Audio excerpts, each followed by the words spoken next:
They say blood is thicker than water, but nobody warns you what happens when family becomes the weapon used against you. When your own sister walks into the business you helped build and decides that everything you've touched for 12 years suddenly needs investigating. I'm Marcus Thompson, and this is the story of how nepotism nearly destroyed not just my career but the company I'd given my life to protect. Before we jump back in, tell us where you're tuning in from, and if this story touches you, make sure you're subscribed, because tomorrow I've saved something extra special for you. You know that feeling when you walk into a place and immediately feel at home? That's what Thompson Logistics Solutions was for me. Not just because my last name was painted on the building in faded blue letters, but because I'd earned my place there one forklift load, one client call, one crisis resolution at a time. 12 years as Senior Operations Director, but really I'd been part of this company since I was 16, spending summers learning to drive the big rigs and understanding why our drivers called the warehouse their second home. Cedar Rapids isn't exactly the logistics capital of America, but we'd carved out our niche. 47 employees, most of them lifers who'd been there longer than some marriages last. Thompson Logistics wasn't just moving freight for agricultural suppliers and manufacturing companies across Iowa and Illinois. We were the bridge between the farmers who fed America and the factories that built it. Every morning at 5:30, I'd unlock the main warehouse on the east side of town, flip on those buzzing fluorescent lights, and watch our operation come to life like a well-orchestrated symphony. My father, Bob Thompson, started this company in 1987 with 2 trucks and a dream that hard work could build something lasting. By the time I graduated high school, we had 15 trucks. When I finished my logistics degree at Iowa State, we'd grown to 25. And when I officially became Senior Operations Director 5 years ago, we were running 32 trucks with a client roster that read like a who's who of Midwest agriculture and manufacturing. I didn't just know our operation, I had helped design half of it. There's something beautiful about logistics when it works right. Trucks arriving exactly when they're supposed to, warehouse staff moving with practiced efficiency, paperwork flowing seamlessly between departments. I knew every driver by name, their families, their preferred routes, which ones needed extra time for medical appointments, and which ones would volunteer for emergency runs without hesitation. Tony Richards, our warehouse supervisor, had been there since before I was born. Patty Wilson ran the office like a benevolent dictator, keeping track of every invoice, every delivery confirmation, every regulatory filing with the precision of a Swiss watchmaker. We weren't perfect, but we were solid. Our safety record was impeccable. Our on-time delivery rate consistently hit 96%. Our drivers stayed with us because we treated them like family, not just numbers on a spreadsheet. When Mike Sullivan's wife got cancer, we made sure he could take the time he needed without worrying about his paycheck. When Jordan Clark graduated college with a logistics degree but no experience, we hired him as a trainee and watched him grow into one of our most reliable coordinators. This wasn't just business, it was community, but success has a way of attracting attention, and not always the kind you want. As Dad approached his 62nd birthday, conversations about succession planning started happening more frequently around the dinner table. Mom would make her famous pot roast, and inevitably, the talk would turn to the future of the company. I'd assumed, maybe naively, that my 12 years of dedication, my intimate knowledge of every aspect of our operation, and my proven track record would speak for themselves. The clients trusted me, the employees respected me, the numbers were strong. Then Jessica came home. My sister had always been the academic star of the family, while I was getting my hands dirty in the warehouse, learning the business from the ground up. She was pursuing her MBA at the University of Iowa, graduating summa cum laude with concentrations in finance and operations management. After graduation, she'd landed a position at a prestigious consulting firm in Des Moines, specializing in operational efficiency for mid-sized companies. For 3 years, she'd been the family success story, the one who wore business suits and spoke in corporate buzzwords about synergies and optimization strategies. Jessica was smart, there was no denying that. She could analyze a profit and loss statement faster than most people could read a menu. She understood supply chain theory, regulatory compliance frameworks, and modern business systems in ways that impressed Dad's golf buddies and made Mom beam with pride at church functions. But there was something about the way she talked about our family business that always rubbed me wrong. She'd visit for holidays and immediately start pointing out areas for improvement, suggesting we needed better technology integration, more sophisticated performance metrics, modernized compliance protocols. The thing was, she wasn't necessarily wrong about some of these things. Thomson Logistics had grown organically over the decades, and some of our systems were admittedly old school. We still used paper logs for some tracking, relied heavily on personal relationships rather than formal contracts, and operated with the kind of flexibility that worked great until regulatory agencies started demanding more detailed documentation. But what Jessica saw as inefficiency, I saw as adaptability. What she called outdated, I called proven. What she viewed as compliance gaps, I knew were calculated risks that had served us well for years. The turning point came during a family barbecue last Memorial Day. Dad had invited Kevin Martinez, our operations manager and my closest ally at the company, along with his family. Kevin had started as a driver 8 years ago, worked his way up through the warehouse, and eventually became my right hand in coordinating our most complex logistics challenges. He understood the business almost as well as I did, and more importantly, he understood the culture we'd built. As we sat on Dad's back patio, watching the kids play in the yard, and listening to Mom fuss over everyone's plate, the conversation naturally drifted to business. Jessica had been asking pointed questions all afternoon about our compliance procedures, our performance tracking systems, our employee evaluation processes. I could see Kevin getting uncomfortable with the tone of her inquiries, but I figured it was just her consultant training kicking in. She was programmed to identify problems and propose solutions. Then she said something that stopped the conversation cold. "Dad, I've been thinking about your succession planning challenges, and I really think the company needs a formal compliance structure before any transition happens. You're sitting on significant regulatory exposure, and frankly, I'm concerned about some of the operational decisions being made without proper oversight." The way she said operational decisions, looking directly at me, made it clear she wasn't talking about abstract business theory. She was talking about my decisions, my 12 years of successful operational leadership, the system that had grown our revenue by 40% over the past 5 years. Dad set down his beer and leaned forward. "What kind of regulatory exposure are you talking about, Jessica?" She pulled out her phone and started scrolling through what looked like official documents, data regulations, OSHA compliance requirements, State Transportation Authority filings. I've been doing Preparing and narrating this story took us a lot of time, so if you are enjoying it, subscribe to our channel. It means a lot to us. Now back to the story.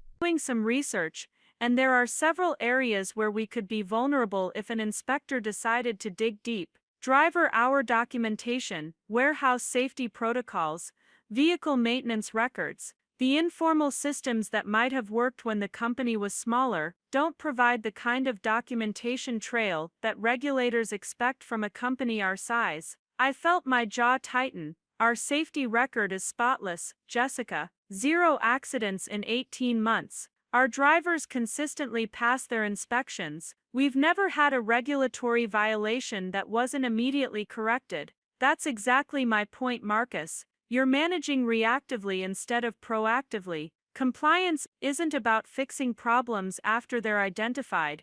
It's about preventing them from happening in the first place. Kevin cleared his throat diplomatically. "We've always been pretty careful about following regulations, Jessica. Marcus runs a tight ship." She smiled, but there was something sharp in it. "I'm sure you do your best with the resources you have, but good intentions aren't the same as systematic compliance management. What happens when Dad retires and potential buyers start doing due diligence? What happens if we want to pursue larger contracts that require certified compliance programs? What happens if someone gets hurt and lawyers start asking for documentation that doesn't exist in the format they expect? Dad was nodding slowly, and I could see the wheels turning.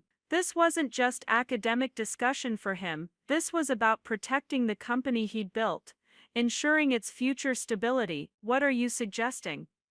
I think Thomson Logistics needs a formal compliance director position, someone who can audit our current procedures, identify gaps, implement systematic improvements, and create the kind of documentation that will protect us legally and position us for growth. The silence stretched out long enough that I could hear the neighbor's lawnmower 3 houses down. Mom was pretending to focus on clearing plates, but I could tell she was listening intently. Kevin was staring at his hands. Dad was looking back and forth between Jessica and me like he was trying to solve a puzzle. And you think you'd be qualified for that kind of position? Dad asked. Jessica straightened up, and I recognized the expression from our childhood. It was the same look she'd get right before announcing she'd gotten the highest grade in her class, or won some academic competition. I have an MBA with operational focus, 3 years of consulting experience specifically in compliance and efficiency optimization, and intimate knowledge of this company's operations.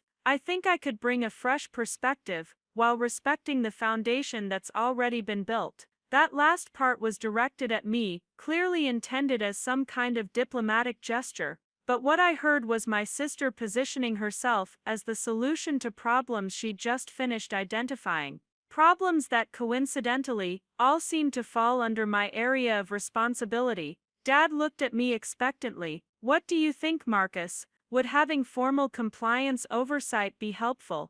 It was a trap, and we all knew it. If I said no, I'd look like I was opposed to proper procedures and protecting the company. If I said yes, I'd be endorsing Jessica's insertion into a business where she'd have authority to question everything I'd been doing for over a decade. But there was no good way to object without sounding defensive or territorial. I think any improvements to our operations should be carefully considered, I said, choosing my words as diplomatically as possible. Our current systems have served us well, but if there are ways to strengthen our position, I'm always open to discussion. Jessica smiled again, and this time it felt genuine. That's exactly the kind of collaborative approach that would make this successful. I wouldn't want to come in and change things arbitrarily. I'd want to work with you, Marcus, to understand why our current procedures work and how we can enhance them without disrupting what's already effective. Kevin excused himself to check on his kids, but not before giving me a look that said he understood exactly what had just happened. Mom started talking about dessert options with the forced cheerfulness she used when family conversations got tense, and Dad sat back in his chair with the expression of a man who thought he might have just found an elegant solution to multiple problems. I should have objected then, should have pointed out that Jessica's 3 years of consulting experience were all theoretical, that she'd never actually run day-to-day operations at a logistics company, that her understanding of our business came from holiday visits and MBA case studies. Should have reminded Dad that I'd been successfully managing operations for 12 years without a single major incident, that our growth and success spoke for themselves, that creating a new layer of oversight might solve problems that didn't actually exist while creating new ones that definitely would. But I didn't. Because I was Marcus Thomson, the reliable one, the team player, the son who'd never caused drama or challenged Dad's decisions, and because some naive part of me believed that Jessica genuinely wanted to help, that her consulting background might actually complement my operational experience, that we could work together to strengthen the company we both cared about. That was my first mistake. The second mistake was underestimating how quickly things would change once Jessica's position was made official. 2 weeks later, Dad called me into his office on a Wednesday morning. The space still smelled like the coffee and aftershave combination that had defined my childhood memories of visiting him at work. His desk was covered with the same organized chaos of invoices, route schedules, and client contracts that had been there for as long as I could remember. But something felt different about the conversation before it even began. "Marcus, I've been thinking about our discussion at the barbecue, and I think Jessica raised some important points about positioning the company for the future." I nodded carefully. "She definitely has some interesting perspectives. I'm going to create a new position for her, Director of Compliance and Process Improvement. She'll be responsible for auditing our current procedures, ensuring we're meeting all regulatory requirements, and implementing systems that will protect us as we continue to grow." The title alone told me everything I needed to know. Director level, which meant she'd have authority equal to mine in the organizational structure. Compliance, which meant she'd have oversight over everything I did. Process improvement, which meant she'd have mandate to change anything she deemed inadequate. "That sounds like it could be helpful," I managed to say, though my throat felt tight. "I want to be clear about something, Marcus. This isn't about your performance. You've done an outstanding job running operations, and that's not going to change. But as we look toward the future, especially with succession planning, we need to make sure we have robust systems in place. Jessica's background gives her skills that complement yours perfectly." I could hear the reasoning, and objectively it even made sense, but there was something about the way Dad was explaining it that felt like he was convincing himself as much as he was informing me, like he was justifying a decision that maybe he wasn't entirely comfortable with, but felt was necessary. "When would she start?" "Next Monday. I know it's quick, but she's already given notice at her consulting firm, and honestly, I think the sooner we get started on this, the better." Next Monday. 6 days to prepare for my sister to become my equal in the company hierarchy, with explicit authority to scrutinize and potentially overhaul everything I'd built over the past 12 years. That afternoon, I called Kevin into my office and closed the door. He took one look at my expression and shook his head. "She got the job. Director of Compliance and Process Improvement. Starts Monday." Kevin sat down heavily in the chair across from my desk. "You know what this means, right?" I did know, but I wasn't ready to say it out loud yet. "It means we're going to have more oversight." "Marcus, come on. It means your sister is going to be looking for problems in everything you do. That's literally her job description now. Maybe it won't be that bad. Maybe she'll focus on areas that actually need improvement." Kevin gave me the look he reserved for drivers who claimed they'd definitely remembered to check their pre-trip inspections. "When's the last time you saw a consultant come into a company and report that everything was running perfectly and no changes were needed?" He had a point. Jessica's value to Dad would be directly tied to her ability to identify issues and implement improvements. If she concluded that our operations were already optimal, what would justify her position? What would demonstrate her worth to the company? But I still wanted to believe that family loyalty would matter, that her respect for what I'd built would influence her approach, that we could find ways to work together that strengthened the company without undermining the systems that had made us successful. Looking back now, I can see how naive that was. But at the time, sitting in my office with Kevin's concerned expression telling me everything I didn't want to acknowledge, I was still holding on to the hope that this would work out better than my instincts were warning me it would. I spent that weekend trying to prepare. I organized my files, updated documentation that had been on my eventual to-do list, and made sure our procedures were as clear and defensible as possible. I told myself I was being proactive, getting ready to collaborate effectively with Jessica's new role. What I was actually doing was preparing for war. Monday morning arrived with the kind of gray drizzle that makes Cedar Rapids look even more industrial than usual. I got to the warehouse at my normal 5:30, but instead of the familiar comfort of routine, everything felt different. Jessica's car was already in the parking lot, a silver Honda Accord that looked pristine, compared to the work trucks and weathered pickups that usually filled our employee spaces. She'd beaten me to work on her first day, which somehow felt both admirable and ominous. The main office was buzzing with an energy I hadn't felt since we'd landed the Hartley manufacturing contract 2 years ago. Patty Wilson was at her desk earlier than usual, clearly curious about how the day would unfold. Tony Richards had stuck around after the morning safety briefing instead of heading straight to the warehouse floor.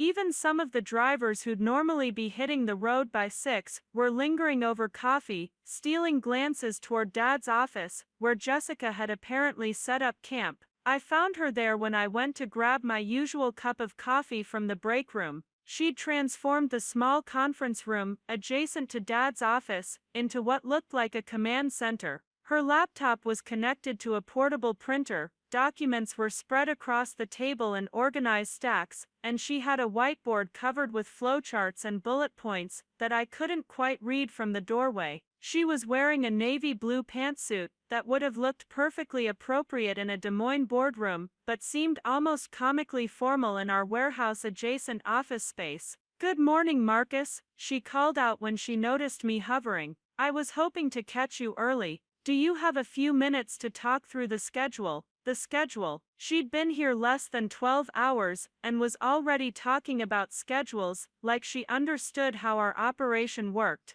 But I forced a smile and walked into her temporary office. "Sure, what did you want to know?" Jessica gestured to a chair across from her makeshift desk. "I spent some time yesterday reviewing our standard operating procedures, and I have to say, I'm impressed by how comprehensive they are. You've clearly put a lot of thought into documenting the core processes." It felt like a compliment, but something in her tone suggested there was a but coming. I waited. "The thing is, documentation is only as good as the systems that support it. I'd like to spend this week shadowing different aspects of the operation so I can understand how theory translates to practice. Would you be comfortable having me observe your daily routines?" Shadowing. Observing. She was using diplomatic language, but what she was describing was basically following me around with a clipboard, taking notes on everything I did. The idea made my skin crawl, but I couldn't think of a reasonable way to object. "Of course, today's actually a good day for that. We've got 3 major shipments going out, a new client orientation, and I'm meeting with the state DOT inspector about our quarterly compliance review." Jessica's eyes lit up at the mention of the DOT inspector. "Perfect. That's exactly the kind of interaction I need to understand. Mind if I sit in on that meeting?" I did mind actually. The DOT inspector, a guy named Williams who'd been working our route for 6 years, had developed a comfortable working relationship with me. We'd chat about his kids' baseball games, he'd do his routine checks, we'd discuss any minor issues that came up, and he'd file his report. It was professional but relaxed, the kind of relationship that made regulatory compliance feel less like an adversarial process and more like a collaborative effort to maintain safety standards. Having Jessica there with her notebook and her fresh MBA perspective would change the entire dynamic.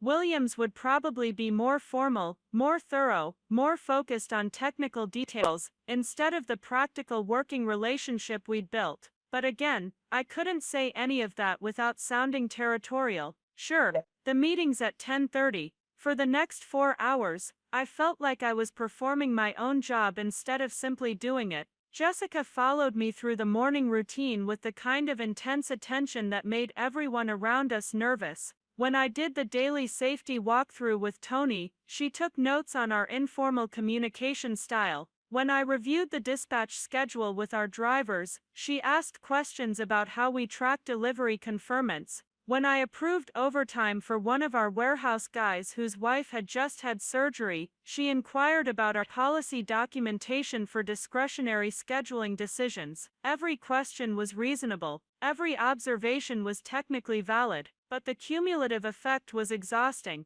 I found myself second-guessing decisions that I'd been making successfully for years, explaining processes that had become so automatic I'd never really thought about why they worked. The meeting with Inspector Williams was even worse than I'd anticipated. Jessica introduced herself as our new Director of Compliance, which immediately shifted Williams into his most official mode. Instead of our usual 15-minute walkthrough, he spent 45 minutes going through documentation with the kind of detail I hadn't seen since our initial certification process. He asked questions about record-keeping procedures that he'd never mentioned before. He requested copies of training logs that had always been filed, but never actually reviewed during these routine visits. Afterward, as Williams packed up his paperwork, he pulled me aside. "Everything looks good, Marcus, but you might want to make sure all your documentation is extra thorough going forward. When companies bring in compliance directors, it usually means they're preparing for growth or acquisition. That level of scrutiny means regulators pay closer attention to." The implication was clear. Jessica's presence had already changed how external agencies would view our operations. We were no longer the small, reliable family business that had earned trust through consistent performance. We were now the growing company that needed formal oversight, which meant everyone would be watching us more carefully. That afternoon, I retreated to my office to catch up on the work I'd neglected while being observed. I was reviewing driver schedules when Jessica knocked on my door. "Do you have a minute?" Wanted to debrief about this morning? She settled into the chair across from my desk with a legal pad covered in handwritten notes. "First, I want to say that I'm really impressed by the relationships you've built. The drivers clearly respect you, the warehouse staff trust your judgment, and even the inspector obviously values the rapport you've established." Again, it sounded like a compliment, but felt like setup for criticism.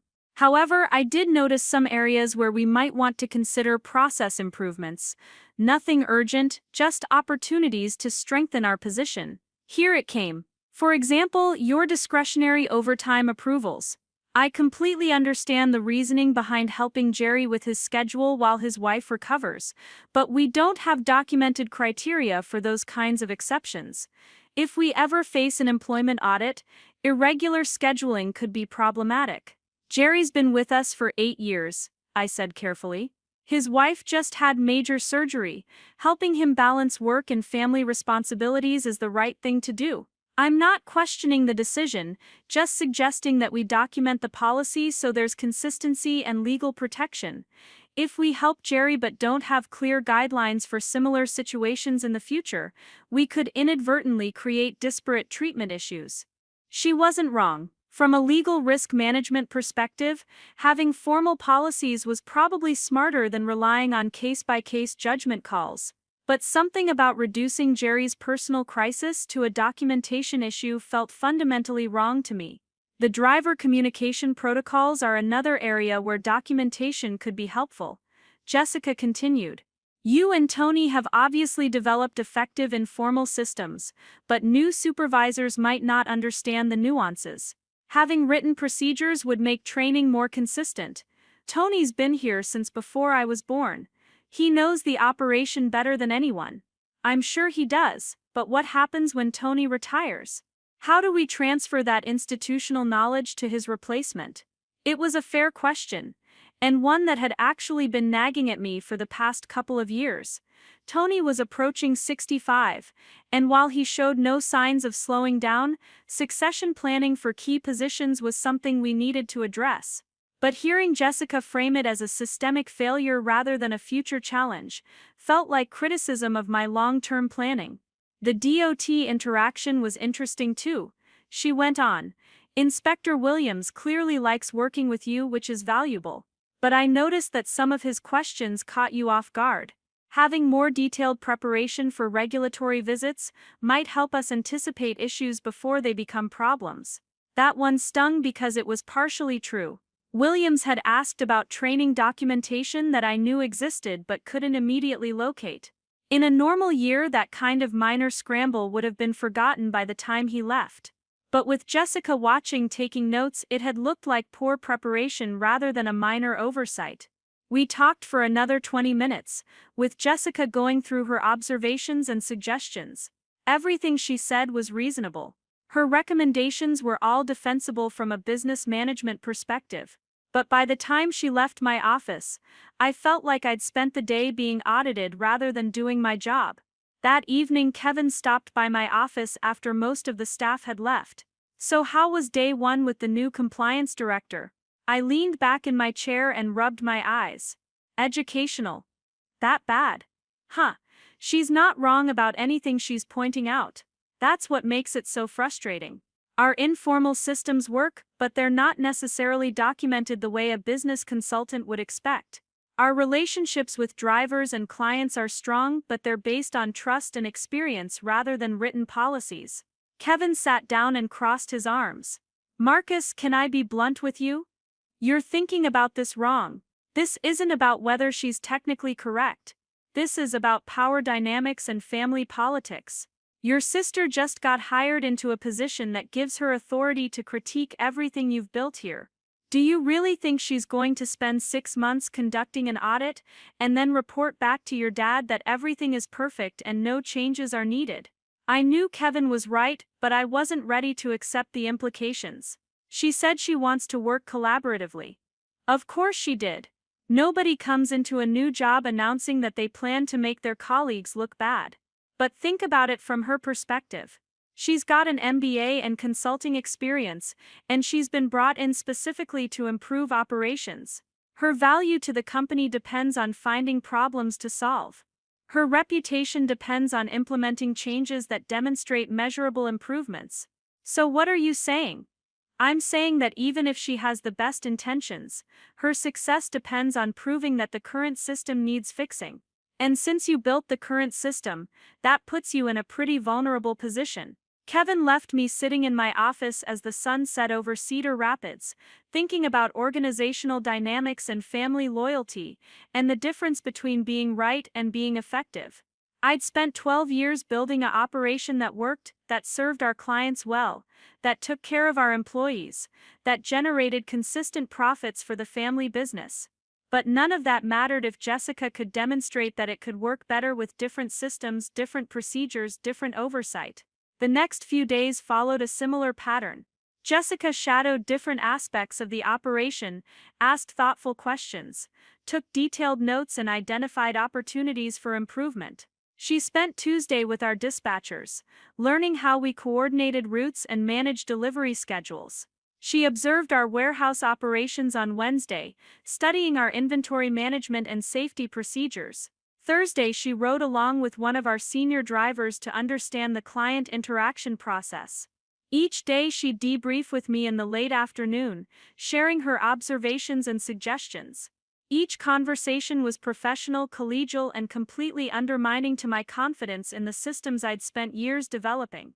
The dispatch coordination is really impressive, she'd tell me, but having redundant communication channels could prevent the kind of confusion that happened with the Midwest grain delivery. The confusion she was referring to had lasted approximately 8 minutes, been resolved with a quick phone call, and resulted in zero impact to the client. But in Jessica's notes, it became a documentation gap that needed systematic correction. Your warehouse safety procedures exceed regulatory requirements, she'd observe, but the informal training approach might not be sufficient if we ever face OSHA scrutiny.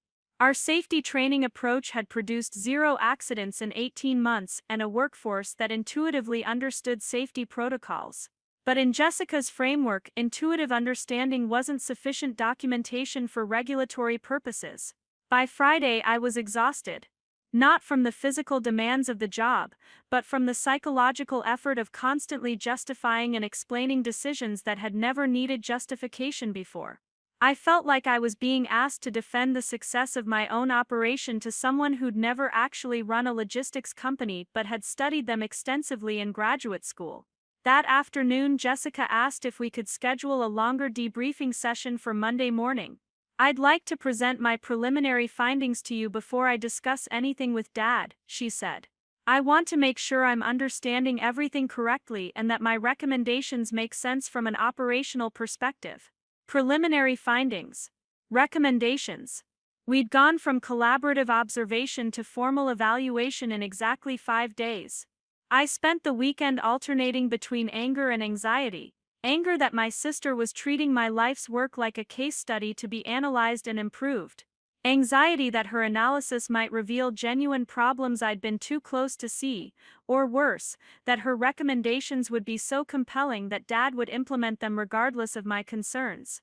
Sunday evening, I sat in my home office going through 12 years of operational reports, safety records, client satisfaction surveys, and financial performance data. The numbers told a clear story: revenue growth, client retention, employee stability, regulatory compliance, profit margins that had kept the company healthy through economic downturns and industry challenges.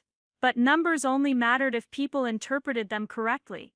And Jessica's job wasn't to validate the current system, it was to improve it. Which meant that no matter how good our performance had been, her value to the company depended on proving it could be better. Monday morning arrived with unseasonable warmth for October in Iowa. I got to the office early, hoping to have a few minutes to prepare for Jessica's presentation. Instead, I found her already there, having apparently spent part of her weekend preparing materials that were now spread across the conference room table like evidence in a trial. "Good morning, Marcus. Thanks for making time for this. I know it's been an intense week, and I really appreciate your patience with the process." She had charts, actual charts with color coding and graphs and what appeared to be a formal presentation outline. For someone who'd been on the job for exactly 1 week, she'd certainly been busy. "I want to start by emphasizing that this company is fundamentally sound," she began, which should have been reassuring but somehow felt ominous. "The operational performance speaks for itself. Strong financials, excellent safety record, high client satisfaction, stable workforce. Dad has every reason to be proud of what's been built here." She was leading with positives, which meant the criticism was coming. However, as I've observed the day-to-day operations, I've identified several areas where systematic improvements could strengthen our position significantly. These aren't urgent problems, but they are opportunities that become more important as the company continues to grow. Jessica walked me through what she called her operational assessment framework. She'd categorized her observations into 6 areas: regulatory compliance, process documentation, performance measurement, risk management, technology integration, and succession planning. In each category, she'd identified specific examples of what she termed informal systems that work well in practice, but lack the structural foundation necessary for sustainable growth. She'd documented gaps between our current procedures and industry best practices. She'd outlined scenarios where our relationship-based approaches might not be sufficient if we faced external scrutiny or internal transitions. The presentation was thorough, well-organized, and professionally devastating. She'd taken every strength of our operation and reframed it as a potential vulnerability. Our flexible scheduling became inconsistent policy application. Our experienced workforce became over-reliance on institutional knowledge. Our strong client relationships became insufficient contract documentation. "I want to be clear," Jessica said as she reached her conclusion. "These observations shouldn't be interpreted as criticism of current leadership or performance. The informal systems work because Marcus has built strong relationships and maintains hands-on involvement in daily operations. But sustainable growth requires systems that work regardless of who's managing them." That was the key phrase, regardless of who's managing them. Jessica wasn't just critiquing my operational procedures, she was building a case that the company's success was too dependent on my personal involvement, too vulnerable to my potential absence or departure. She was suggesting that Thompson Logistics needed systems that could function without Marcus Thompson. "What are you recommending?" I asked, though I suspected I already knew. Jessica flipped to her final chart, which outlined what she called a systematic improvement initiative. Formal policy documentation for all operational procedures. Digital tracking systems to replace paper-based processes. Regular performance audits conducted by someone outside the operational chain. Standardized training programs that reduce dependence on informal knowledge transfer. Contract reviews with all major clients to ensure consistent legal protections. It was a comprehensive overhaul disguised as process improvement. And it would require months of implementation, during which my time would be divided between running current operations and building new systems that would essentially replace the methods I'd developed over 12 years. "How long would something like this take to implement?" I asked. "With proper project management, I'd estimate 6 to 8 months for full deployment. Obviously, we'd phase the rollout to minimize disruption to current operations." 6 to 8 months of transition, during which Jessica would be the project manager. I would be essentially training her to systematize my job, and Dad would be evaluating whether the new systems represented an improvement over the old ones. When do you want to present this to Dad? I was hoping to schedule a meeting with both of you later this week. I'd like your input on prioritization and timeline before we move forward. She was being diplomatic, but the message was clear.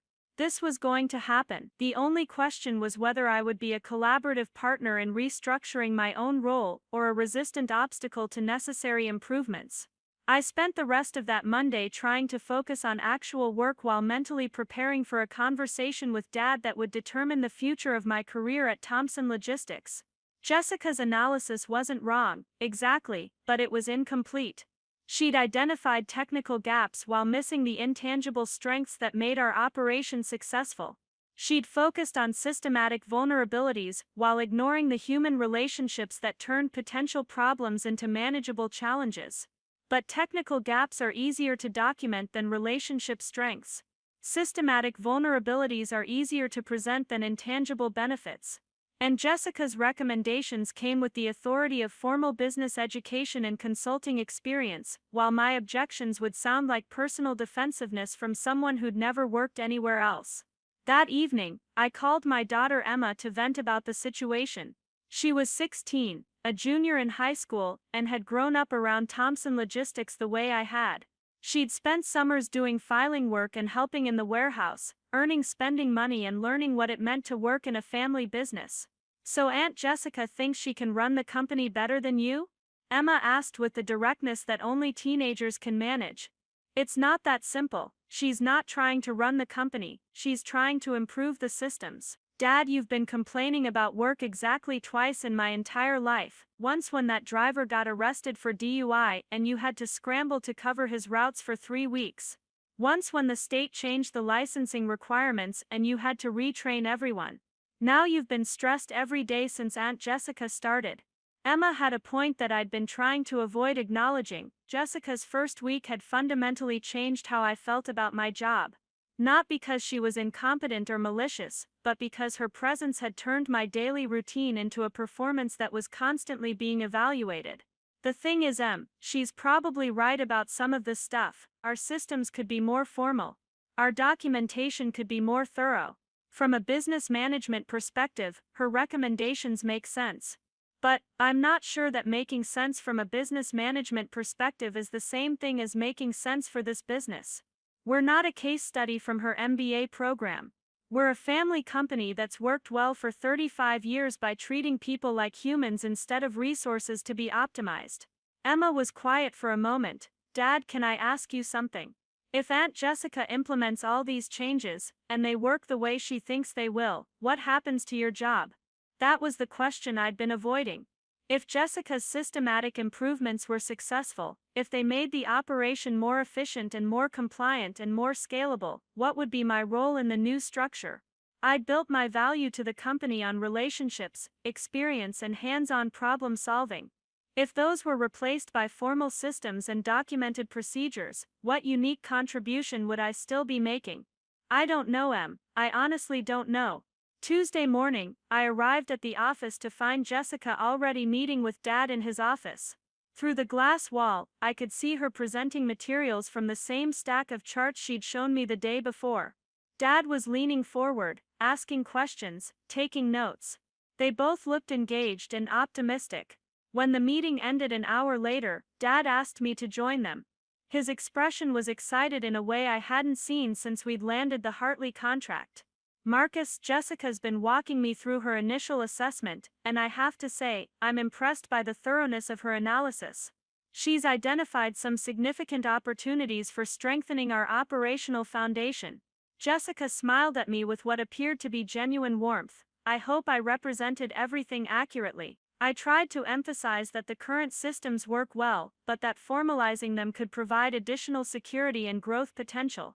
Dad nodded enthusiastically. What I find compelling is the proactive approach. Instead of waiting for problems or regulatory pressure, we could get ahead of these issues while we're still performing well. Build from a position of strength rather than reacting to weaknesses. It was a reasonable perspective, and one that reflected Dad's natural inclination toward careful planning and risk management.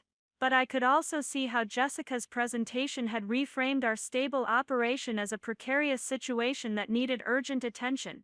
"What's the timeline you're thinking about?" I asked. "Jessica suggests starting with the most critical areas and implementing changes over the next 6 to 8 months, Dad replied. "She'd manage the project while you maintain current operations, and then we'd evaluate the results and plan the next phase. 6 to 8 months, during which Jessica would be designing the future of Thomson Logistics while I kept the current version running. 6 to 8 months, during which her systematic improvements would be tested against my informal methods. 6 to 8 months, during which Dad would be comparing the daughter who was building new systems with the son who was maintaining old ones." "I think it could work well," I said, because there wasn't really any other response available. "Excellent," Dad said. "Jessica, why don't you put together a formal project plan, and we can review it next week?" As they discussed implementation details, I realized that the decision had already been made. This wasn't a consultation, it was an announcement. Jessica's preliminary assessment had become an approved initiative, and my role had shifted from operational director to transition manager for my own job restructuring. Walking back to my office, I felt something that hadn't been part of my emotional vocabulary at Thomson Logistics for 12 years. I felt like an employee rather than a leader, a participant rather than a decision maker, someone whose expertise was valued but whose judgment was no longer trusted. The formal project plan arrived in my email inbox on Thursday morning at exactly 7:15, 30 minutes before I typically started checking messages, but apparently right on schedule for Jessica's new routine. The subject line read Thomson Logistics Operational Excellence Initiative Phase 1 Implementation Plan, and the attached document was 18 pages of detailed project management methodology that looked like it belonged in a Fortune 500 boardroom rather than our family warehouse. I printed the entire thing, mostly because staring at that much corporate jargon on a screen made my eyes water, and spread it across my desk like a battle plan. Which in retrospect is exactly what it was. Jessica had divided her systematic overhaul into 3 phases, each with specific deliverables, timeline benchmarks, and success metrics. Phase 1 focused on what she called documentation and standardization of core operational procedures. Phase 2 addressed technology integration and performance measurement systems. Phase 3 tackled risk management protocols and succession planning frameworks.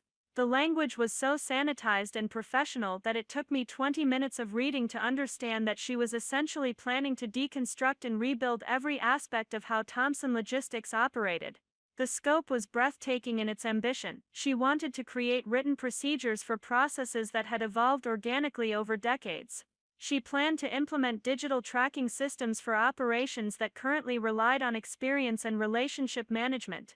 She intended to establish formal performance metrics for employees whose value came from qualities that couldn't easily be quantified. And she was going to do all of this while I continued running the day-to-day operations that kept our clients happy and our bills paid. But what really caught my attention wasn't the ambitious scope or the corporate language, it was the org chart on page 12.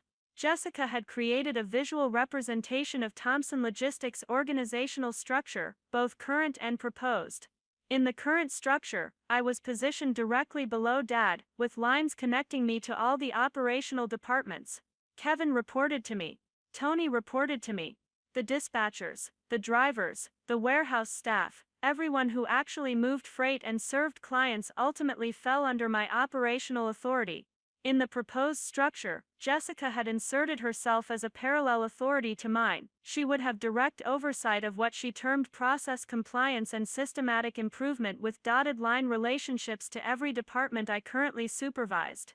The org chart showed her as having input authority over operational decisions, review authority over procedural changes, and evaluation authority over performance standards. I stared at that chart for a long time, trying to understand how someone could work for 1 week at a company and confidently redesign its entire management structure. More importantly, I tried to figure out how to object to the proposal without sounding territorial or resistant to improvement. The truth was, some of her specific suggestions were probably worthwhile. Our driver training materials hadn't been updated in 3 years. Our client contract templates were inconsistent across different account types. Our warehouse inventory tracking relied heavily on Tony's incredible memory and 20-year-old filing systems. If Jessica wanted to modernize these areas, I could support that kind of focused improvement. But her proposal went far beyond updating specific procedures. She was creating a compliance oversight structure that would give her authority to question, evaluate, and potentially override any operational decision I made. And she was doing it with Dad's enthusiastic support, using language and concepts that made her initiative sound like obvious business best practices rather than a fundamental restructuring of family company dynamics. I was still digesting the implications when Jessica knocked on my office door. "Do you have a few minutes to discuss the implementation plan? I wanted to get your feedback before the meeting with Dad this afternoon." She settled into the chair across from my desk with the same legal pad she'd been carrying all week, now supplemented with a tablet and what appeared to be a project management app. "I tried to be realistic about the timeline and resource requirements," she began. "I know you're incredibly busy with current operations, so I structured the phases to minimize disruption while still achieving meaningful improvements." "I noticed the organizational changes," I said, pointing to the chart that had been bothering me all morning. Jessica nodded enthusiastically. "I think that's one of the most important aspects of the plan. Right now, operational management and compliance oversight are handled by the same person, which creates potential conflicts of interest. Separating those functions should strengthen both areas." Conflicts of interest.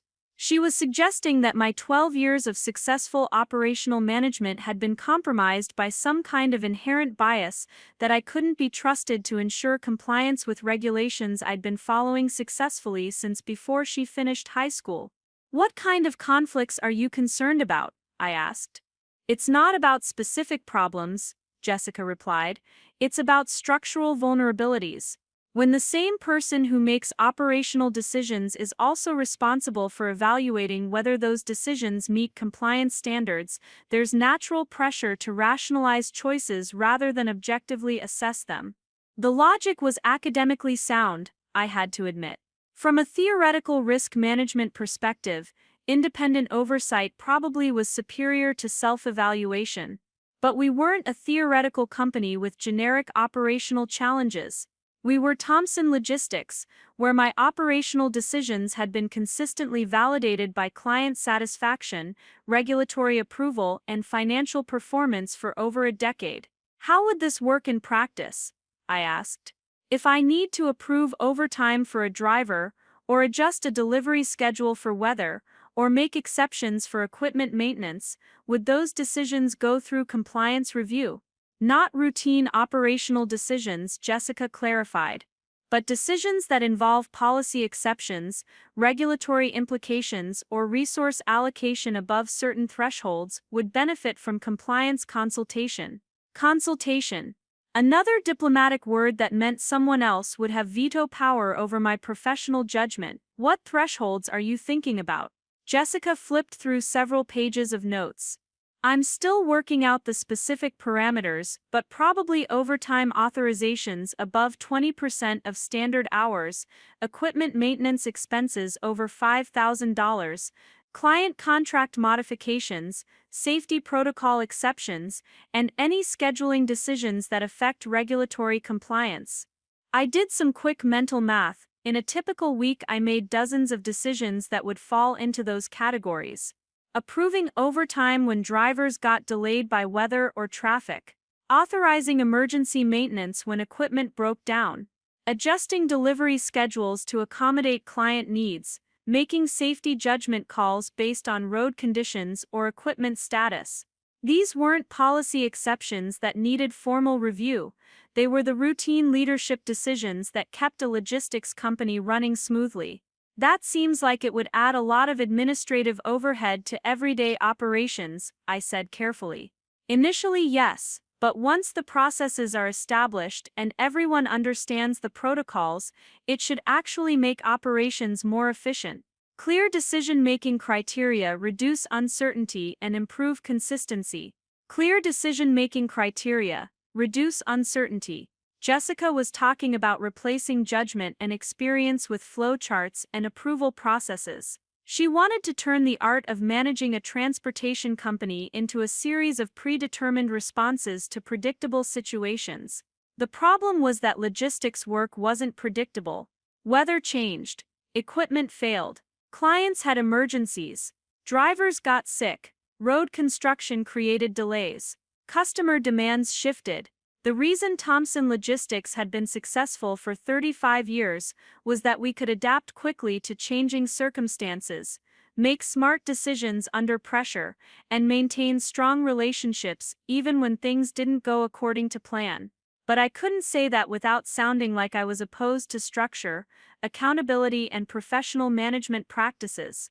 Jessica's proposal used all the right business terminology and referenced all the appropriate management theories. My objections would sound like emotional resistance to rational improvement. I'd like to think about the implementation details, I said. When's the meeting with Dad? 3 o'clock. I'll present the overall framework, and then I was hoping you could speak to the operational feasibility. Operational feasibility. She wanted me to endorse a plan that would fundamentally alter my role at the company, using my credibility with Dad to validate her restructuring initiative. I spent the next 4 hours reviewing the proposal in detail, trying to identify specific objections that would sound reasonable rather than defensive. The problem was that Jessica had done her homework. Every recommendation was supported by business management literature. Every proposed change was framed as risk mitigation or efficiency improvement. Every criticism of current procedures was couched in language about growth potential and regulatory preparation. She'd built an intellectually compelling case for systematic change, and she'd done it by analyzing our operation through the lens of corporate best practices, rather than family business dynamics. From her perspective, Thomson Logistics was a mid-sized company that needed professional management systems. The fact that it was also a family business where relationships and trust had been more important than formal procedures wasn't part of her analytical framework. The meeting with Dad started exactly at 3, in the same conference room where Jessica had been conducting her week-long audit of my life's work.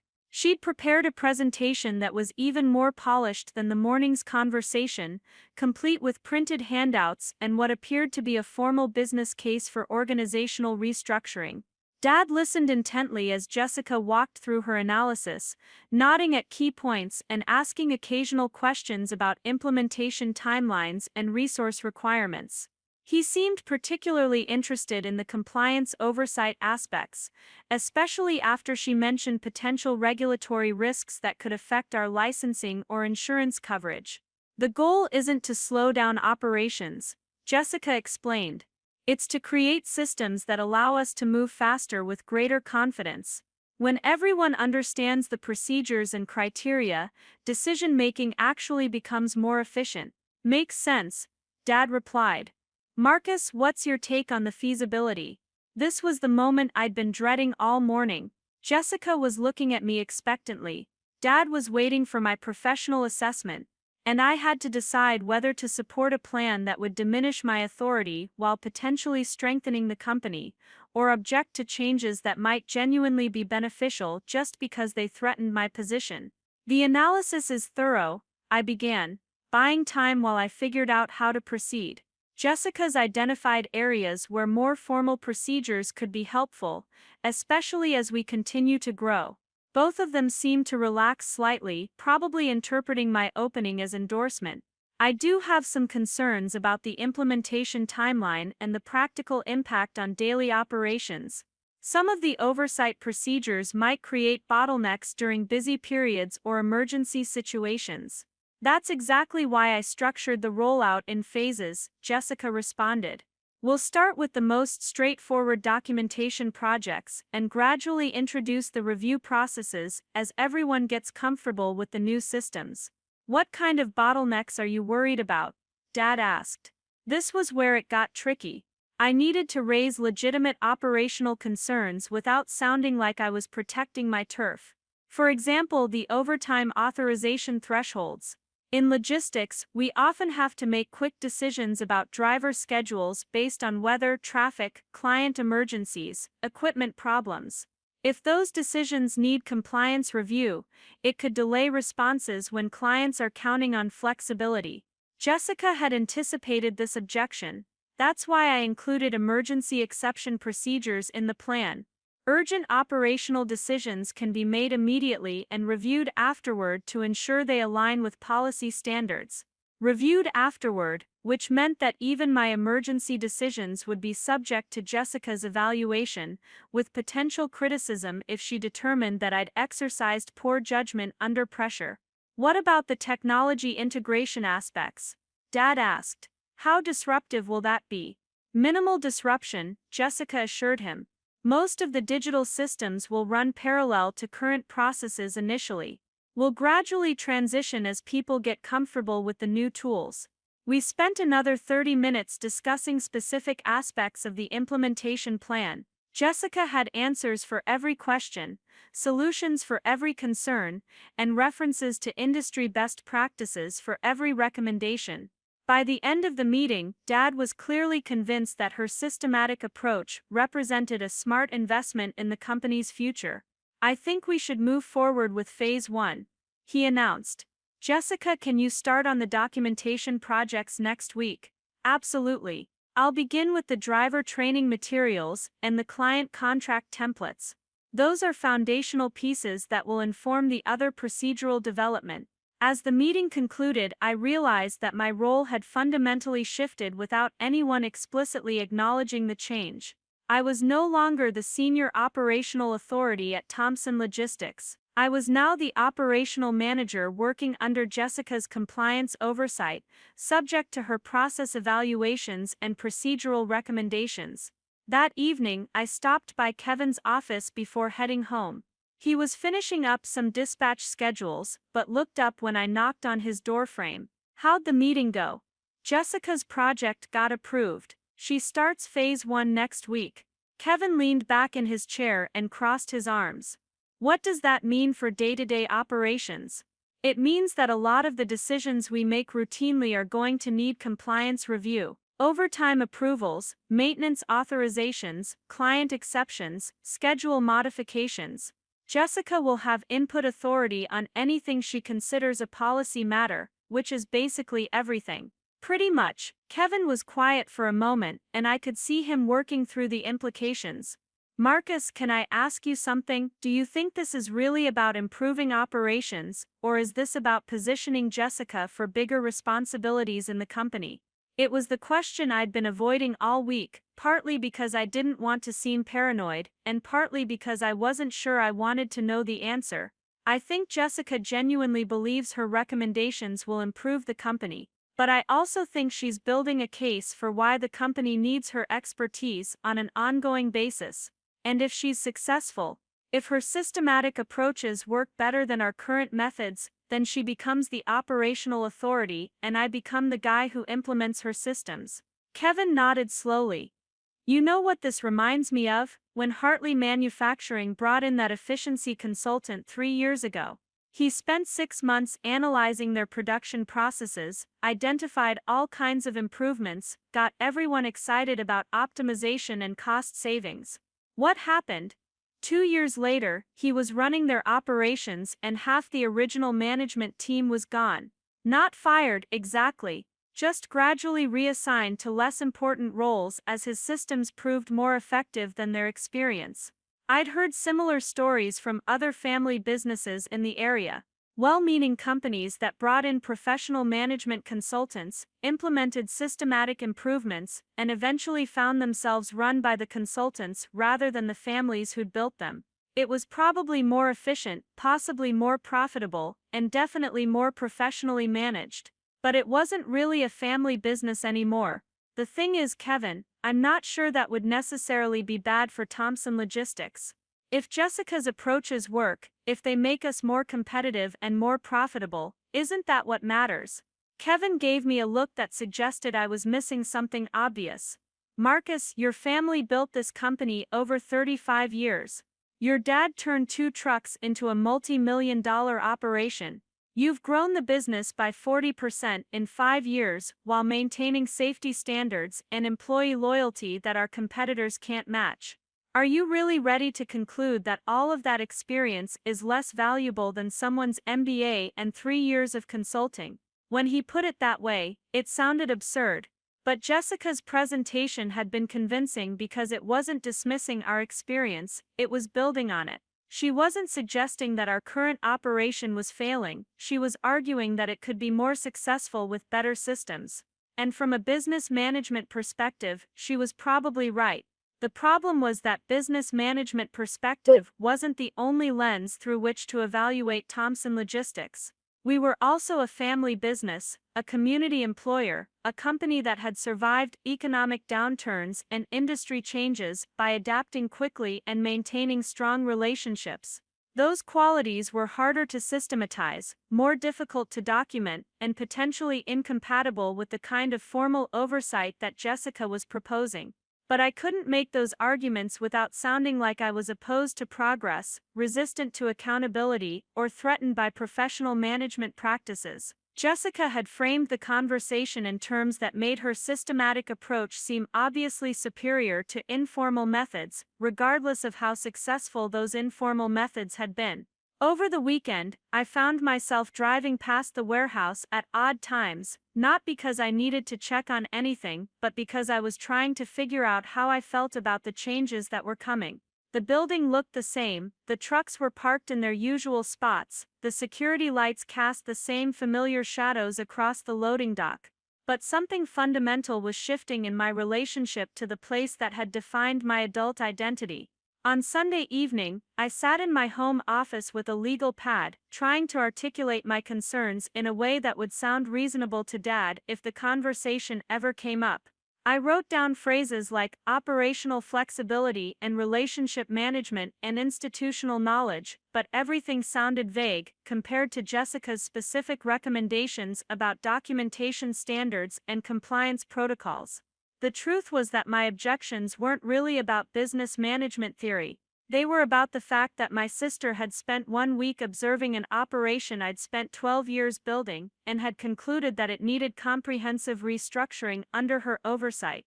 They were about the reality that her success would be measured by her ability to improve systems that were already working well, which meant finding problems that needed solving regardless of whether they were actually problems. They were about the growing suspicion that Jessica's compliance initiative was really a succession planning strategy designed to demonstrate her qualifications for operational leadership by systematically replacing my informal methods with her formal systems. And they were about the uncomfortable realization that this strategy might actually work because she was better at presenting business cases than I was at defending relationship-based management approaches. Monday morning arrived with the first real cold snap of the season, and I could see my breath as I unlocked the warehouse doors.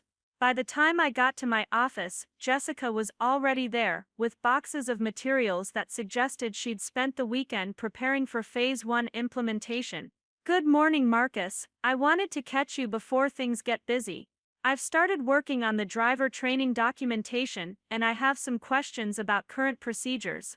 She had a clipboard with what appeared to be an interview questionnaire, and I realized that the audit phase wasn't over. She was still gathering information, still analyzing processes, still building the case for systematic changes that would reshape how Thomson Logistics operated. "Sure," I said, settling into my chair, and wondering how many more mornings would start with Jessica asking questions about methods I'd developed and decisions I'd made over the past decade. "I'm trying to understand the criteria you use for route assignments. Looking at the dispatch records, it seems like there's significant variation in how drivers are matched with specific clients or geographic areas. Route assignments, something I did intuitively based on driver preferences, client relationships, equipment requirements, and geographic efficiency. Something that took into account personality matches, family schedules, and the dozen other human factors that made the difference between adequate service and exceptional performance.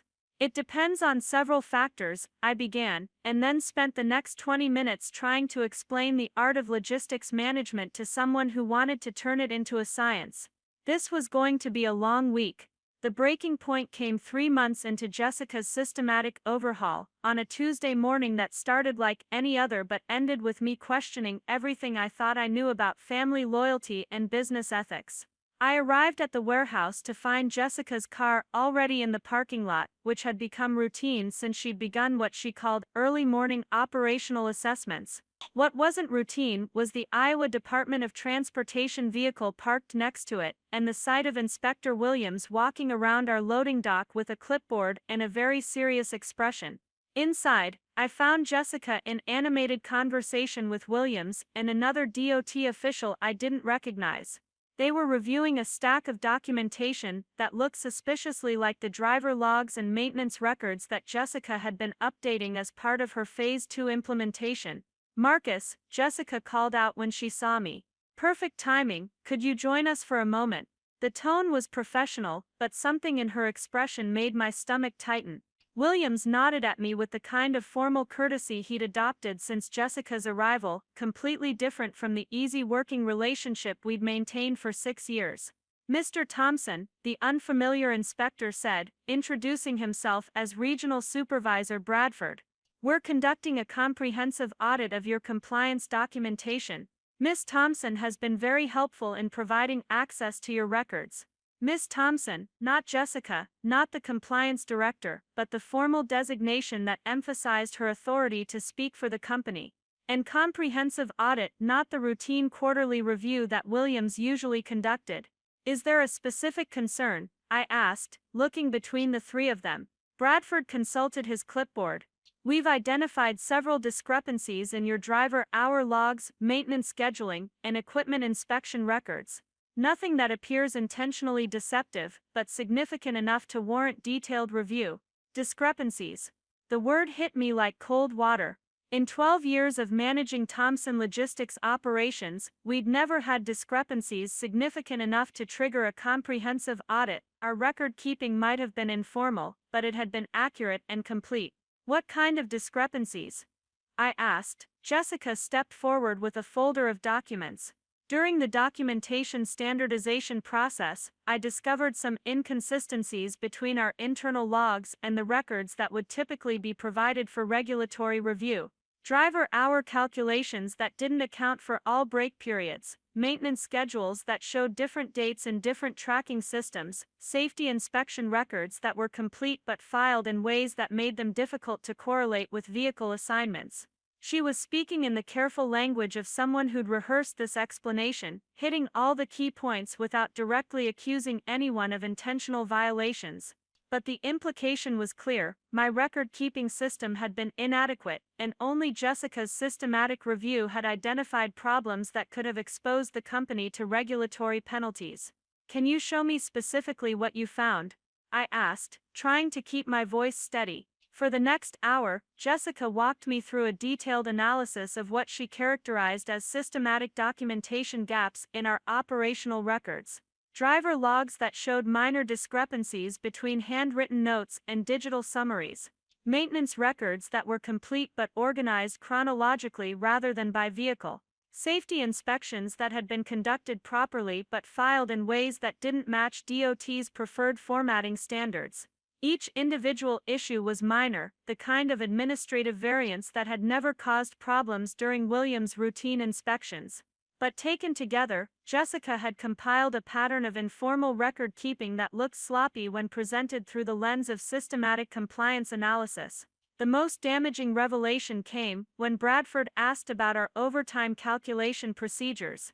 Jessica produced a spreadsheet showing instances where drivers had worked longer hours than what was reflected in the summary reports I provided for regulatory review. "These aren't intentional underreporting," Jessica explained diplomatically. "The hours were tracked accurately in the daily logs. But the transfer to summary reports sometimes rounded down to the nearest quarter hour, which created small discrepancies that could be interpreted as compliance violations." Could be interpreted. Jessica was using conditional language, but Bradford was taking notes like he was documenting actual violations.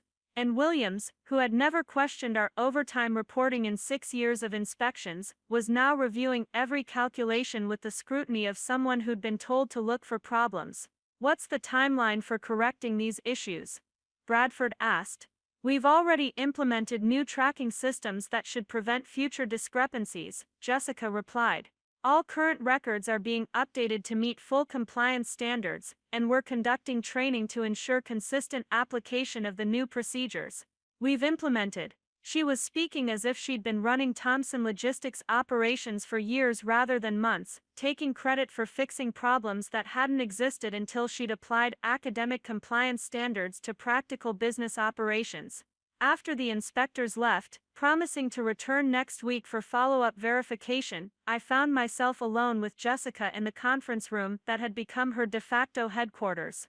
Why didn't you discuss these issues with me before involving the DOT? I asked.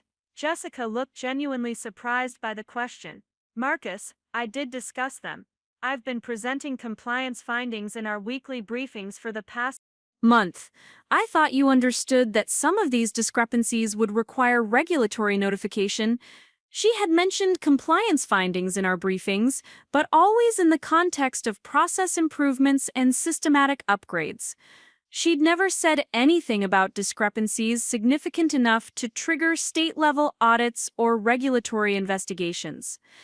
There's a difference between process improvements and compliance violations, I said. What happened today looked like the second. I understand your concern, but from a liability management perspective, proactive disclosure is always preferable to reactive explanation. If these discrepancies had been discovered during a random audit, the regulatory response would have been much more severe. Proactive disclosure. Liability management. She was using consultant terminology to justify what felt like a deliberate sabotage of my professional reputation. She'd taken minor administrative variations and escalated them into regulatory issues that made me look incompetent and potentially dishonest.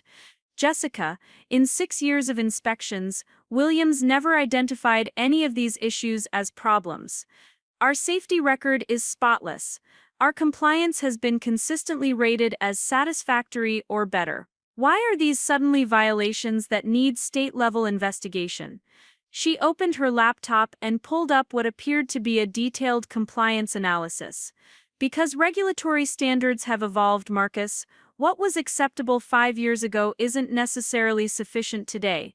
The transportation industry is facing increased scrutiny, and companies that don't adapt to higher standards are becoming vulnerable to penalties that could threaten their operating licenses.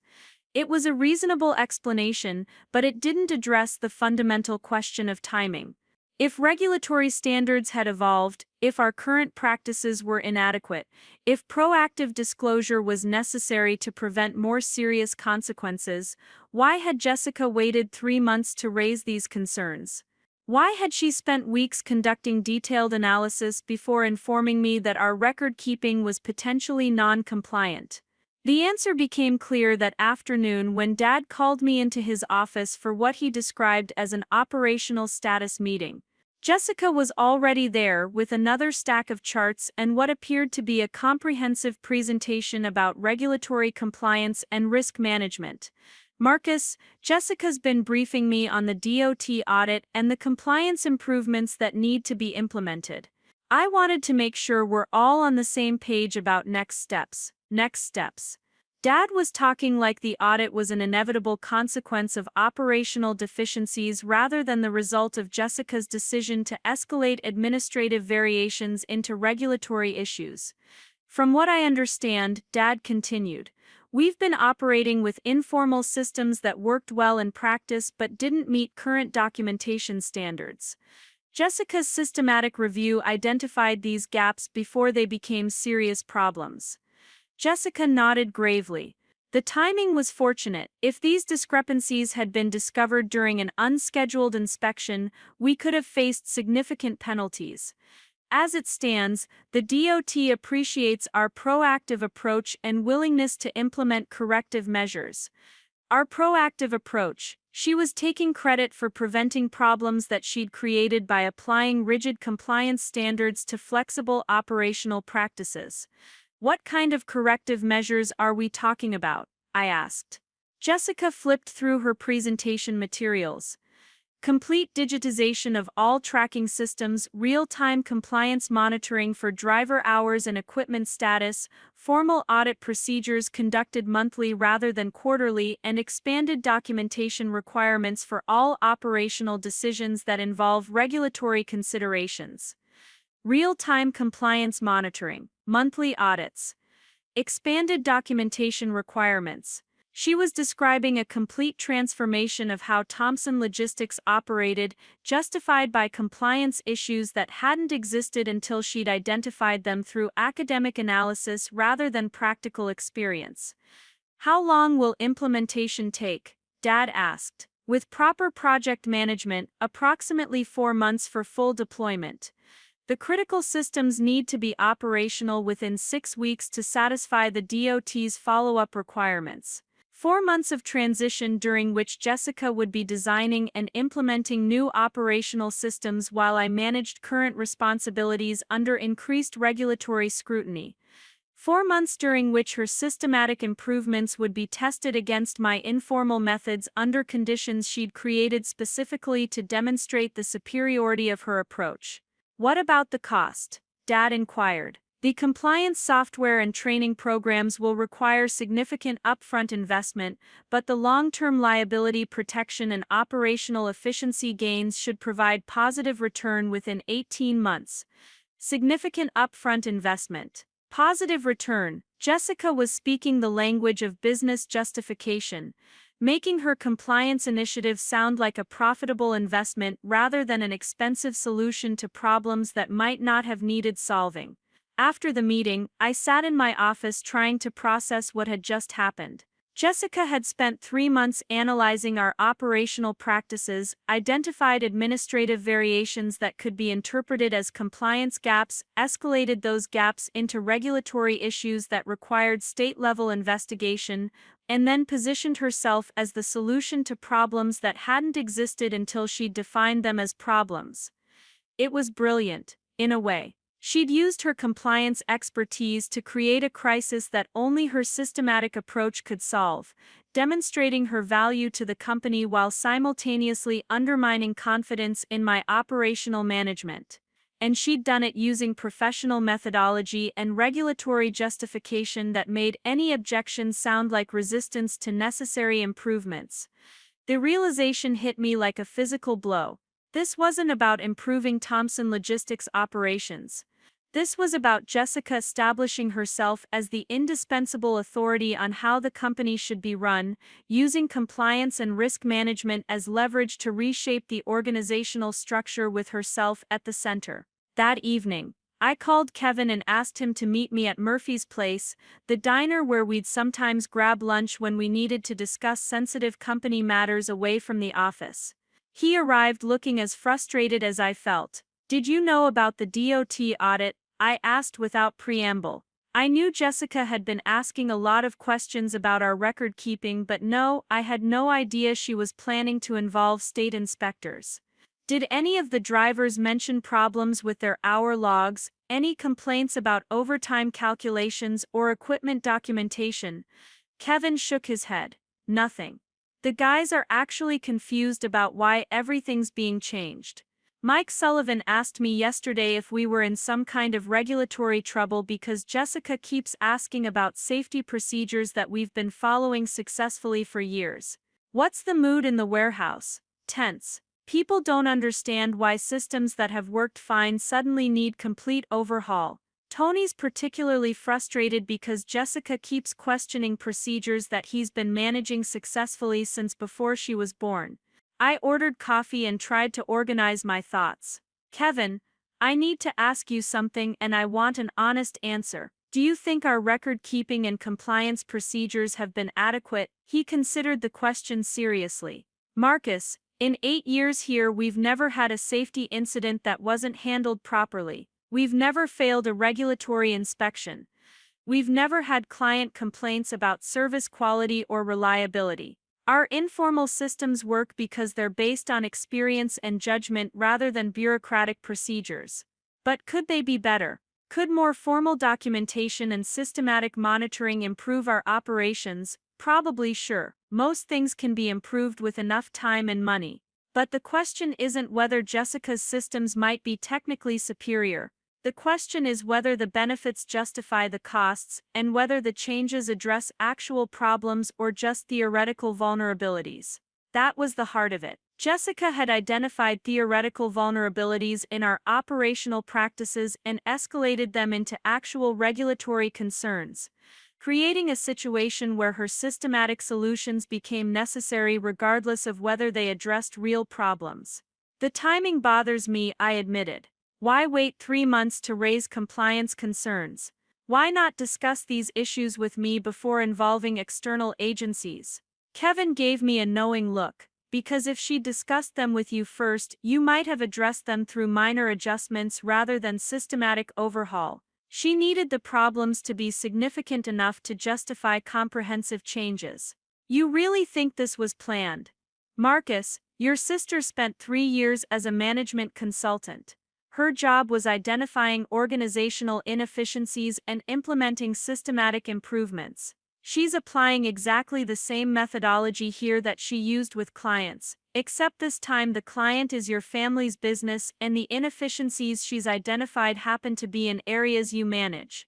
I sat with that assessment for a while, watching the evening traffic pass by Murphy's front window. Jessica wasn't being malicious or deliberately deceptive. She was being professional, applying proven consulting techniques to improve organizational performance. The fact that her improvements required diminishing my operational authority wasn't personal. It was simply the logical consequence of replacing informal systems with formal structures. But understanding her methodology didn't make the results any less devastating to my position at Thomson Logistics. She demonstrated that my 12 years of operational experience weren't sufficient to ensure regulatory compliance by current standards. She'd shown that my relationship-based management approach created vulnerabilities that only systematic oversight could address. And she'd done it in ways that made her expertise essential to the company's future success. What are you going to do? Kevin asked. I don't know. Object to changes that might genuinely improve the company. Resist systematic improvements because they threaten my ego. Challenge my sister's qualifications when she's probably more educated about business management than I am. Or you could recognize that this isn't really about business management. It's about family dynamics and power structures and whether Thomson Logistics is going to remain a family business or become a professionally managed company that happens to be owned by your family.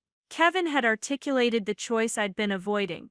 Jessica's systematic improvements might make Thomson Logistics more efficient, more compliant, and more profitable.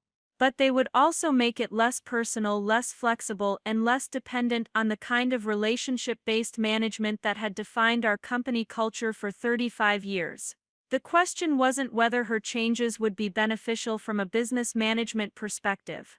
The question was whether those benefits were worth transforming Thomson Logistics into something fundamentally different from what my father had built and what I'd spent 12 years helping to grow. 2 weeks later, I made my decision. I requested a private meeting with Dad, not in his office where Jessica might interrupt or overhear, but at his house on a Saturday morning when the rest of the family would be busy with weekend activities. I'd spent days preparing for the conversation, organizing my thoughts and anticipating his questions.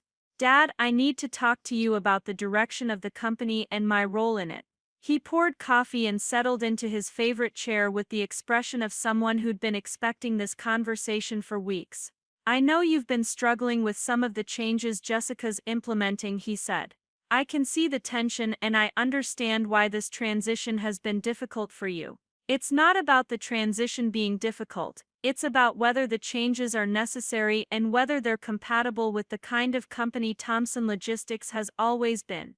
I spent the next hour explaining my concerns about Jessica's methodology, her escalation of minor administrative variations into regulatory crises, and her systematic replacement of relationship-based management with formal oversight structures.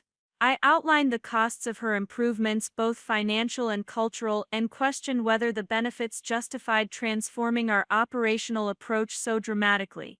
Dad listened without interrupting, occasionally asking clarifying questions but mostly just letting me present my case. When I finished, he sat quietly for several minutes before responding. Marcus, I appreciate your perspective and I understand your concerns. But I have to tell you that from my position, Jessica's systematic approach addresses vulnerabilities that I've been worried about for years. What vulnerabilities? Succession planning, primarily. You've built incredible institutional knowledge and strong relationships. But what happens when you're not there? What happens if you get sick, or decide to pursue other opportunities, or want to reduce your involvement as you get older? Jessica's systems create documentation and procedures that protect the company regardless of personnel changes. It was a fair point, and one that I hadn't adequately considered. My operational expertise was valuable precisely because it was personal and experiential, but that also made it difficult to transfer or replace. The regulatory compliance issues are real too, Dad continued. Maybe they weren't problems 5 years ago, but the transportation industry is changing. Larger clients are requiring more detailed documentation. Insurance companies are demanding more systematic risk management. The informal approaches that worked when we were smaller don't necessarily scale as we continue to grow. So you think Jessica's changes are necessary? I think they're probably inevitable. If we don't implement them voluntarily, we'll eventually be forced to implement them by regulatory pressure or competitive requirements. Jessica's giving us the opportunity to get ahead of those pressures rather than reacting to them. Dad paused, then added something that surprised me. But I also think there's room for both approaches. Jessica's systematic expertise and your operational experience complement each other. The ideal situation isn't choosing between them, it's finding ways to integrate them effectively. What does that look like in practice? I'm not sure yet, but I think it starts with recognizing that the company is changing, and that change creates opportunities as well as challenges. Your role might be different than it was 5 years ago, but it doesn't have to be less important. We talked for another hour about potential organizational structures that could leverage both Jessica's systematic approach and my operational experience. Dad suggested that my deep understanding of client relationships and driver management might be valuable in business development roles that Jessica's compliance focus couldn't address. He mentioned expansion opportunities that would require exactly the kind of practical logistics expertise that I'd developed over 12 years. By the time I left his house, I had a different perspective on the situation. Jessica's systematic improvements weren't necessarily a threat to my value at Thomson Logistics, they were a change in how that value could be applied. Instead of fighting her compliance initiative, I could focus on areas where relationship-based management remained irreplaceable. Monday morning, I asked Jessica to meet with me in the conference room that had become the center of her organizational transformation. I've been thinking about the compliance implementation and how we can make it work more effectively. I began. She looked cautiously optimistic. I'm always open to suggestions. What if we divided operational oversight more strategically? You focus on systematic compliance, documentation, and regulatory management.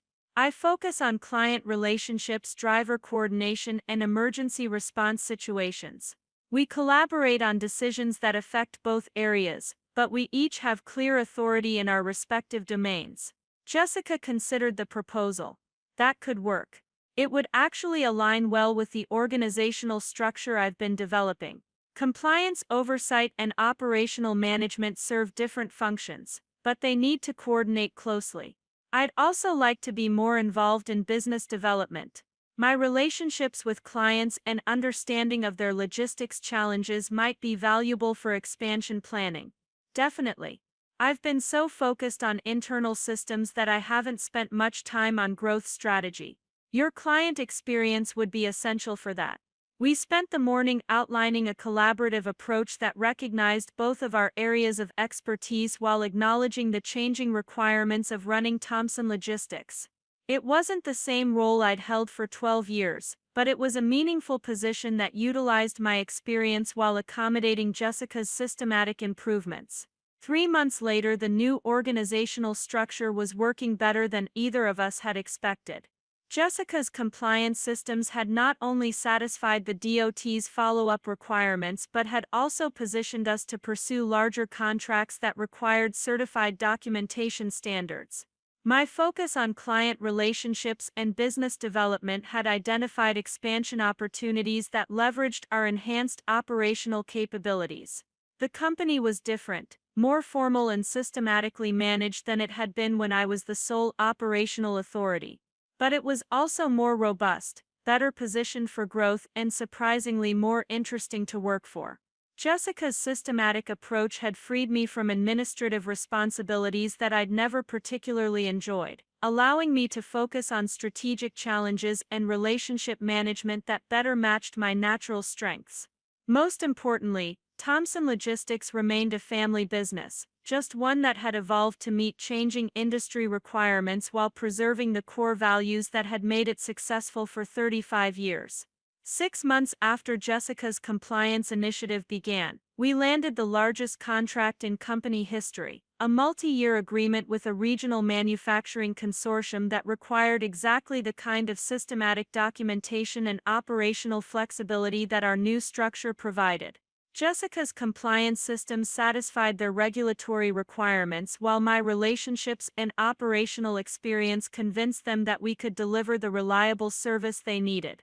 Standing in the warehouse on the morning we signed the contract, watching our drivers prepare for routes that would generate more revenue than we'd ever handled before, I realized that family businesses don't survive by staying the same. They survive by adapting to changing circumstances while preserving the relationships and values that define their identity. Jessica's systematic improvements had challenged my assumptions about operational management and forced me to articulate what was truly valuable about relationship-based leadership. But they'd also created opportunities for growth and development that wouldn't have been possible with informal systems alone. The tension between systematic efficiency and personal relationships hadn't been resolved, it had been balanced. And that balance, uncomfortable as it sometimes was, had made Thomson Logistics stronger than either approach could have achieved alone.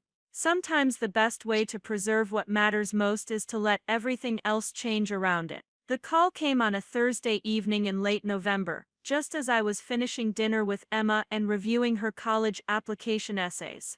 The voice on the other end belonged to Frank Morrison, one of Dad's longtime friends who served on Thomson Logistics' informal advisory board. "Marcus, I hope I'm not interrupting, but I wanted to give you a heads up about something that's been brought to my attention." Frank's tone had the careful neutrality of someone delivering news that could be either very good or very bad depending on your perspective. "What's going on, Frank?"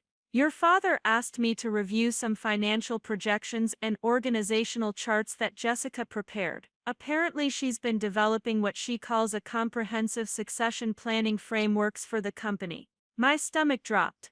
Succession planning framework. Jessica had moved beyond operational improvements and compliance systems into territory that would determine the future leadership structure of Thomson Logistics. "Did Dad mention anything specific about the timeline or his intentions?" "Not directly, but Marcus, I think you should know that Jessica's proposal includes some significant changes to the management hierarchy. Changes that would affect your position in ways you might want to discuss with your father sooner rather than later." After Frank hung up, I sat in my kitchen staring at Emma's college essays, thinking about how succession planning had always been this abstract future consideration rather than an immediate reality. Dad was 62, healthy, energetic, and showed no signs of wanting to retire anytime soon. But apparently Jessica had decided that waiting for natural succession timing wasn't the most strategic approach. I called Kevin and asked him to meet me early the next morning before the regular shift started. We sat in his office with coffee and the kind of grim expressions that had become too familiar over the past 6 months.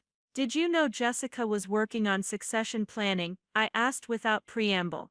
Kevin's expression confirmed that he'd heard something.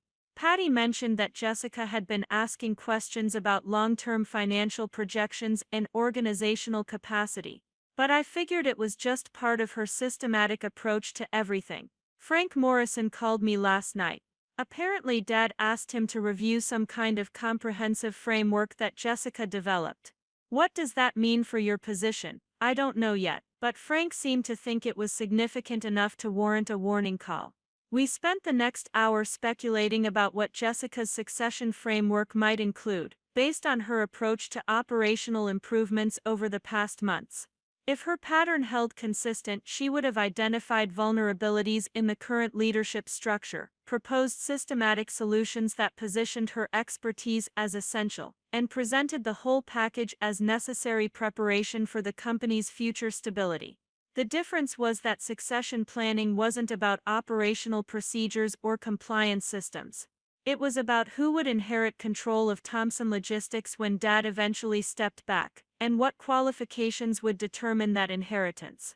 And in that conversation, Jessica's MBA and systematic management experience might carry more weight than my 12 years of hands-on operational leadership. Later that morning, Dad asked me to join him and Jessica for what he described as a strategic planning session.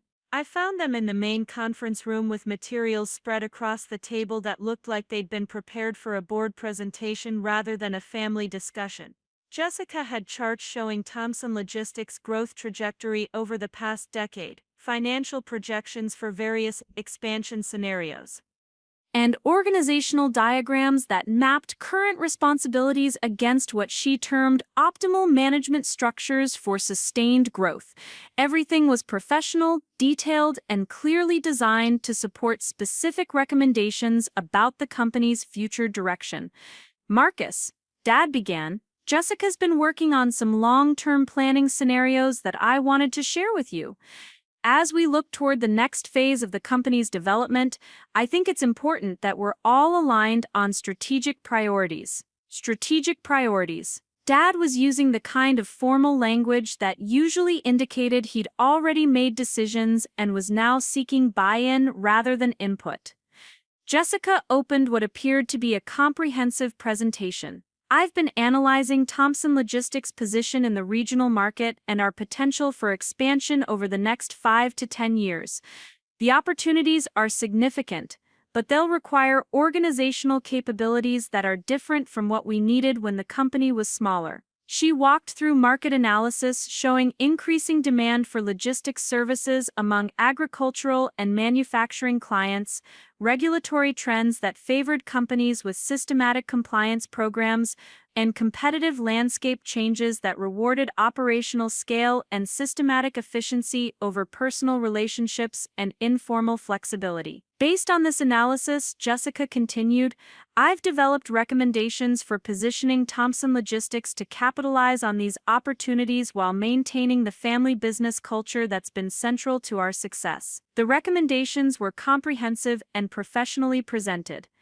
Expansion into 3 new geographic markets over the next 2 years. Investment in advanced tracking and fleet management technology. Development of specialized service offerings for high-value agricultural and manufacturing clients. Creation of formal management training programs to support operational scaling. All of it made business sense.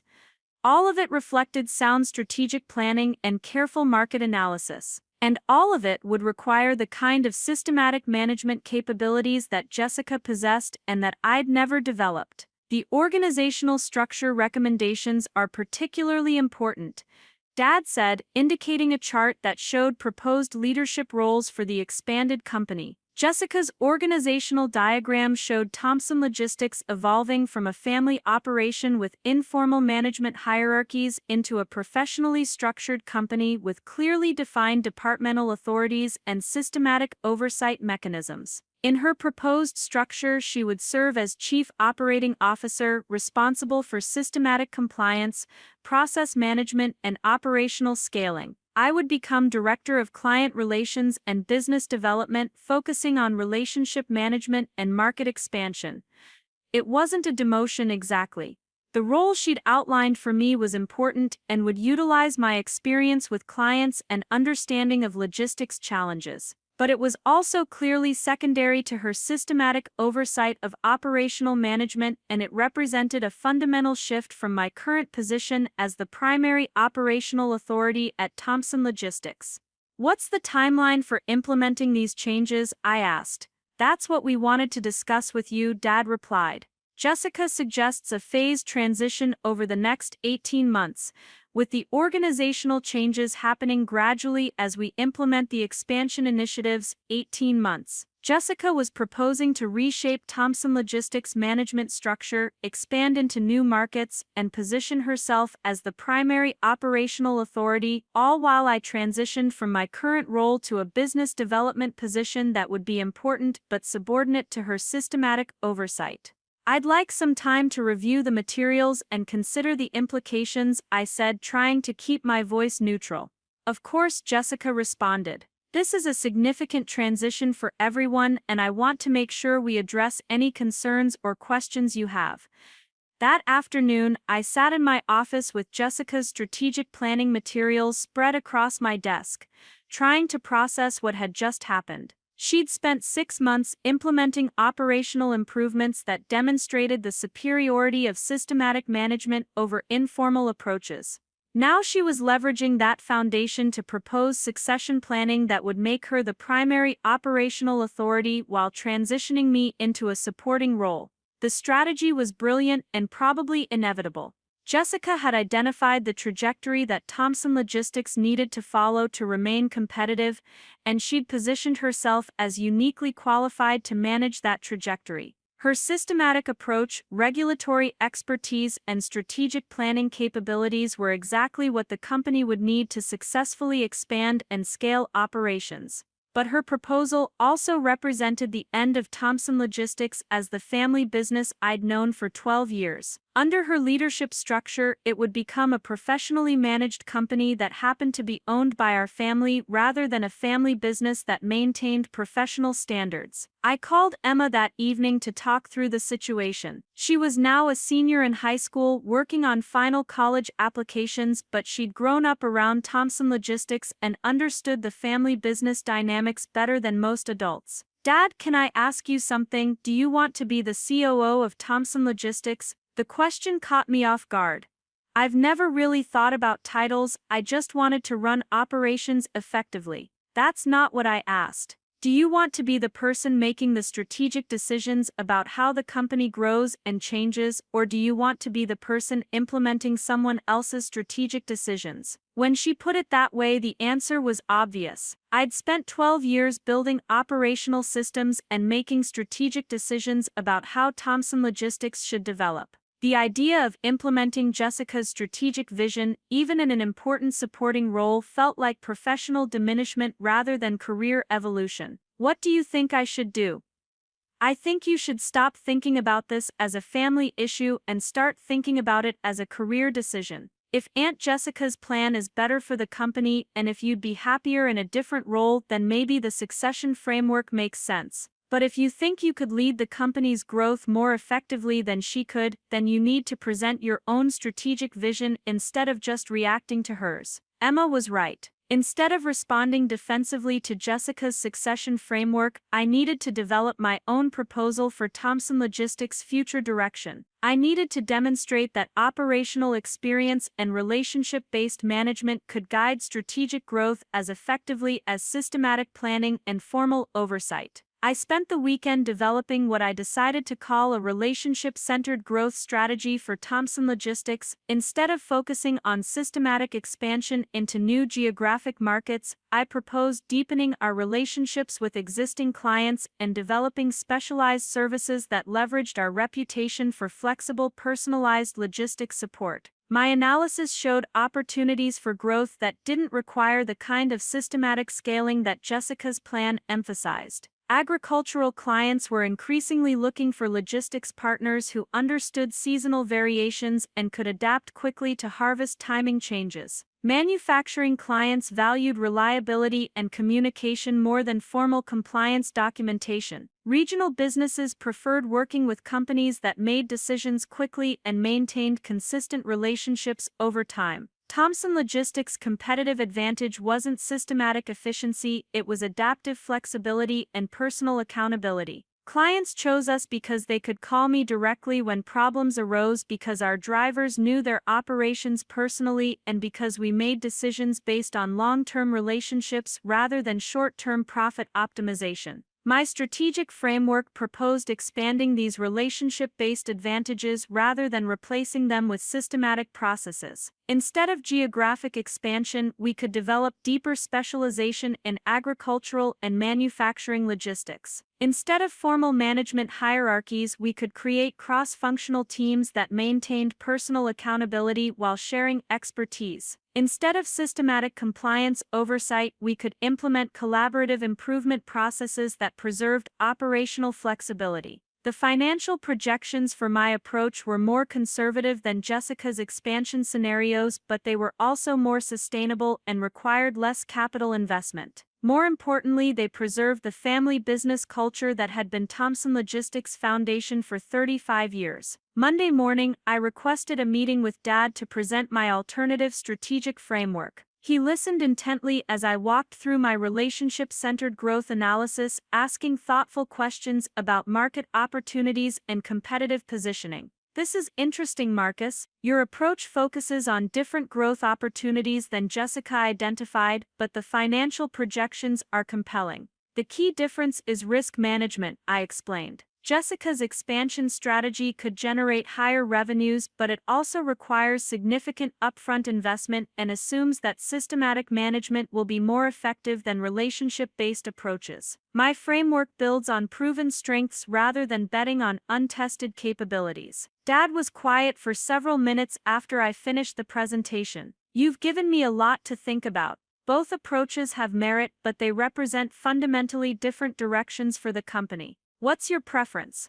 "Honestly, I'm not sure. Jessica's systematic approach addresses vulnerabilities that concern me, but your relationship-centered strategy aligns more closely with the culture we've built over 3 decades. The ideal solution might incorporate elements of both approaches. What would that look like?" "I think it means having a more detailed conversation with both of you about how your different strengths could complement each other in a combined strategic framework." That afternoon, Dad convened what he called a family business planning session with Jessica, myself, and Mom, who had been following the succession discussions with growing concern about family dynamics. "I've now heard strategic recommendations from both Marcus and Jessica," Dad began, "and I think we need to address some fundamental questions about Thomson Logistics' future direction and leadership structure." He outlined the key differences between Jessica's systematic expansion framework and my relationship-centered growth strategy, emphasizing the strengths and limitations of each approach. "The question isn't which plan is better," Dad continued.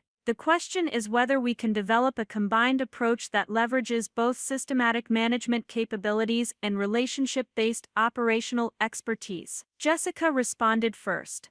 "I think integration is possible, but it requires clear role definitions and decision-making authority. Systematic planning and relationship management serve different functions, and they need to be coordinated rather than competing with each other." "I agree about coordination," I said, "but I think the coordination needs to preserve operational flexibility and personal accountability. Systematic processes can support relationship management, but they shouldn't replace the direct communication and quick decision-making that clients value." Mom, who had been listening quietly, finally spoke up. "I think you're both missing the most important question. This business has supported our family and 47 employees for 35 years by treating people well and delivering reliable service. Any strategic plan needs to preserve those priorities regardless of whether it's systematic or relationship-centered." She was right, and her comment shifted the conversation away from competing methodologies toward shared values and priorities. We spent the next 2 hours developing what we eventually called a collaborative leadership framework for Thomson Logistics. Instead of choosing between systematic expansion and relationship-centered growth, we designed a structure that pursued both approaches through coordinated specialization. Jessica would lead market expansion initiatives, systematic compliance programs, and operational scaling projects. I would focus on client relationship management, specialized service development, and operational flexibility initiatives. We would collaborate on strategic decisions that affected both areas, with Dad maintaining final authority on major direction changes until he was ready to transition to an advisory role.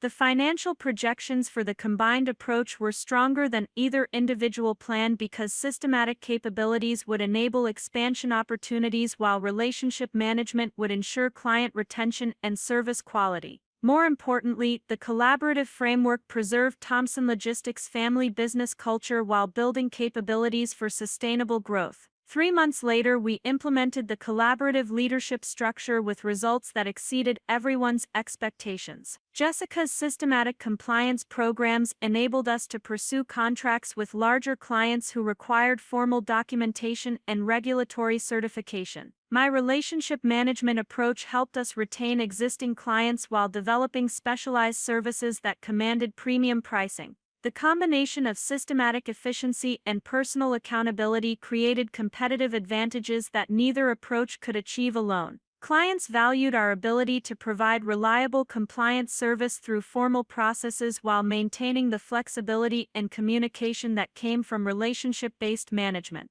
Most importantly, the collaborative framework resolved the succession planning challenges without requiring anyone to subordinate their expertise to someone else's vision. Jessica and I had developed complementary roles that utilized our different strengths while working toward shared objectives for Thomson Logistics' growth and development. By the end of the year, we had increased revenue by 32%, expanded our client base by 40%, and maintained the employee satisfaction and safety standards that had always defined our company culture. The systematic improvements and relationship management approaches had reinforced each other rather than competing for priority. Standing in the warehouse on New Year's Eve, watching our night shift prepare for deliveries that represented the most successful year in Thomson Logistics history, I realized that the conflict between systematic management and relationship-based leadership had been a false choice. The real challenge had been figuring out how to integrate different approaches effectively rather than choosing between them. Jessica's systematic expertise had made Thomson Logistics more professionally managed and strategically focused. My operational experience had preserved the personal relationships and cultural values that made us different from larger competitors. Together, we had created something stronger than either approach could have achieved independently. The succession planning framework that had initially seemed like a threat to my position had evolved into an opportunity for collaborative leadership that leveraged both of our capabilities while preserving the family business identity that mattered most to all of us. 6 months later, Dad announced his gradual transition to an advisory role, with Jessica and me sharing operational authority through the collaborative leadership structure we'd developed. The announcement was met with enthusiasm from employees, clients, and industry partners who had observed our successful integration of systematic management and relationship-based approaches. Thomson Logistics had evolved from a traditional family business into something new, a professionally managed company that maintained family values, systematic capabilities that supported personal relationships, and collaborative leadership that preserved individual expertise while working toward shared objectives. The transformation hadn't been easy, and there had been moments when family dynamics and professional disagreements had threatened to undermine the entire process. But by focusing on shared values and complementary strengths rather than competing methodologies, we had created a model for succession planning that preserved what mattered most while building capabilities for future growth. Looking back, I could see that Jessica's compliance initiative had never really been about undermining my operational authority. It had been about building systematic capabilities that Thomson Logistics needed to remain competitive while growing larger and more complex. My defensive reaction had been based on the assumption that systematic management and relationship-based leadership were incompatible approaches that required choosing between them. The collaborative framework had proven that assumption wrong. Systematic processes could support relationship management rather than replacing it. Formal compliance could coexist with operational flexibility. Professional management could preserve family business culture rather than transforming it into something unrecognizable. Most importantly, succession planning didn't have to be about one person inheriting complete authority from another. It could be about developing collaborative structures that preserved institutional knowledge while building new capabilities for changing market conditions. Thomson Logistics was still a family business, just one that had learned to integrate systematic management with relationship-based leadership in ways that strengthened both approaches. And that integration had created opportunities for growth and development that wouldn't have been possible with either approach alone. The lesson wasn't that systematic management was superior to relationship-based leadership or vice versa. The lesson was that the most effective organizations learn to combine different approaches in ways that leverage their respective strengths while addressing their individual limitations. Sometimes the best way to preserve what you value most is to let it grow into something bigger and more capable rather than protecting it from change that might actually make it stronger. Up next, you've got 2 more standout stories right on your screen. If this one hit the mark, you won't want to pass these up. Just click and check them out.